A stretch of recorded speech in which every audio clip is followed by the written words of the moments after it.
Joe does a terrific job. They're extremely talented. I have renamed Aaliyah Hanford Aaliyah Handful. So, I just think, they can make a great run in this NIT, and I wish them all the best. Steph, you stayed with them for most of the game, and in the second half, was it their athleticism that really made them pull away?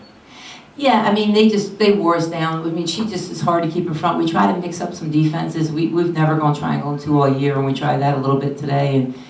And what happens is if you draw so much attention to her, it gives easy shots to the other kids. And so, we were able to match them offensively for a certain, part. And then all of a sudden, once we gave up some points and then struggled on the offensive end, we gave up. We had a couple turnovers.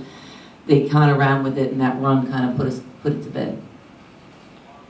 As somebody who's been to both the WNIT and the NCAA tournament, how important is it, do you think, this type of experience is, the WNIT, for eventually making the NCAA tournament and, the kids' confidence when they make postseason play? I think it's huge. I mean, I think, Joe will be the first to say, because they had to run a number of NCAA tournaments, and they were right on the cusp of another one this year, and that's why, like, in the middle of the year, this one win here, and there's so much going into, like, how critical scheduling is for you, and we're going through that now. And then you have to look at your team and say, okay,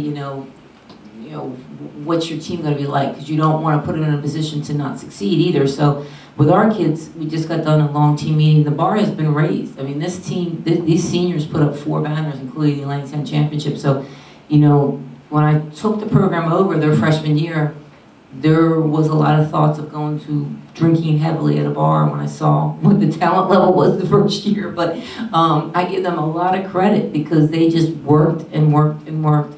And we were able to surround them with some additional kids. And then you bring in Tiffany Ruffin. And I think if we can accomplish what we did this year with some of the limitations, and we had some, a couple kids leave the team. And so we dealt with our share of adversity with injuries. We have 2 kids getting surgery right after, the season. And so I think if we can just build on the success we've had, then I think we're in good shape because we have a strong recruiting class coming in.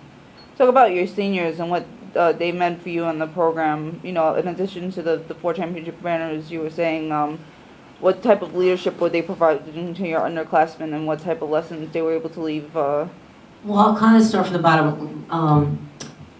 We have a kid, Liz Milner, that didn't play much, but she was on the sideline doing an ACL tear the last couple of years, and wasn't somebody that saw a lot of time on the court, but was kind of our energy off the court. And then you have a Taryn Durant who really didn't get any minutes last year, and then this year was put in a totally different role and gave us a spark at times, and was the big reason we won the Richmond game in the Atlantic 10 tournament to advance to the semis. Then you have Tiffany Ruffin, who I met with Tiff midway through the year. Because I was asking so much of her. I mean, you saw she's playing 40 minutes, and now all of a sudden, if you look at her statistics at Boston College, the most she ever averaged was 5 points. So now, all of a sudden, I'm expecting her to score, to defend, to pass, to rebound. I mean, she was our second leading rebounder. And if you look at, she does fill up the stat sheet. And so for someone who I never anticipated getting what we got, I think the most exciting moment for me last week was when she walked in the office and she said, "Coach, I found a new love for the game. I think I want to go overseas and play." And then she, I had her contact Mike Tebow, who's the Washington Mystics coach, who's a good friend of mine, and he met with the team down at the Langton tournament just for some advice and what level she can play. And we just talked about that in the locker room, just to see her going from someone that really was just a very small piece of a Boston College puzzle, and then became a main piece, to our puzzle, and leaving a banner up. And then you have Emily Tapio, who, when I first took the job, she told me she was a guard, and I said, "Have you looked at your jump shot in the mirror?" Because she wasn't a ball handler, she didn't have a great shot, but she had an incredible will and an incredible work ethic. And Emily bought in. I said, "Emily, if you're going to play, you're going to have to play a small forward or big guard, depending on what we need from you." And she bought in from day one. And then this year, the leadership she brought, because she could defer last year to Erin and Abigail, and then 2 years ago to Morrow and Ace Collins, and this year she had to take on a role of doing statistical things and then being a leader, which isn't always easy. So there's a lot of big shoes to fill with the senior class.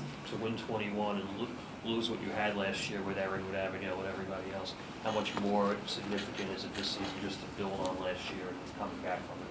and my husband and I talk about it all the time, it's like pinch me, you know, like to think about what we lost, because we not only lost two like statistically great people, we also lost Mary, who was a transfer here from St. John's. So we lost four, you know, some significant kids that gave us great minutes, but they were great leaders too. And Erin and Abigail, their work ethic was unmatched.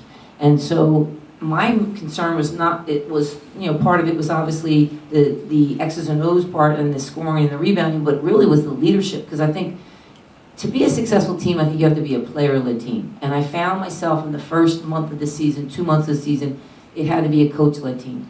You know, I had to be the one guiding the whole time. And then all of a sudden, when Tiff started turning the corner, we started to become a player-led team with her and Emily.